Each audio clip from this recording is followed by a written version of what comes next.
আপনার কফি আপনার কিডনি নষ্ট করতে পারে। হ্যাঁ, যেমন কিছু জিনিস আছে যা একজন সাধারণ সুস্থ মানুষের জন্য ঠিক আছে, যেমন আপনি আর আমি খেতে পারি। হ্যাঁ। কিন্তু একজন কিডনি রোগী সেগুলো খেতে পারে না। ওকে। ঠিক আছে? তাহলে কি জিনিস আছে যেগুলো কিডনি রোগী খেতে পারবে না? গড, তুমি গুড় খাও। কোনো সমস্যা নেই। গুড় খেতে পারো। কিন্তু কিডনি রোগীকে এটা দেয়া যাবে না। তাকে দিলে হার্ট অ্যাটাক হয়ে যেতে পারে। আরে বাবা, সবাই তো বলে চিনি খেও না, গুড় খাও। ওটা তো ভালো। একজন সুস্থ মানুষের জন্য কিডনি ঠিকভাবে কাজ করছে। ঠিক আছে, তাহলে গুড়ই ভালো। গুড় ভালো, কিন্তু কিডনি ফেল হওয়া রোগীকে আমরা গুড় না দিয়ে বরং চিনি দেব। আচ্ছা, ঠিক আছে, ঠিক আছে।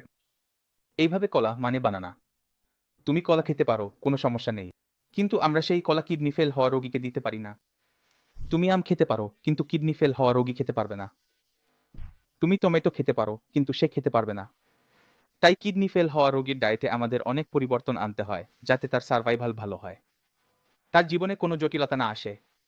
কফি একদমই দেওয়া যাবে না। কফি না দেওয়ারও কারণ আছে। কফির মধ্যে ক্যাফেইন থাকে। ক্যাফেইন তোমার রক্তচাপ বাড়িয়ে দেবে। যদি রক্তচাপ হঠাৎ বেড়ে যায়, তখন রক্তচাপের ওষুধ খাচ্ছ, সেটা কোনো কাজে আসবে না। আচ্ছা, ঠিক আছে। দুটো একে অপরের বিপরীতে কাজ করছে, তাই না? তাহলে আমরা ওকে কেন দেব?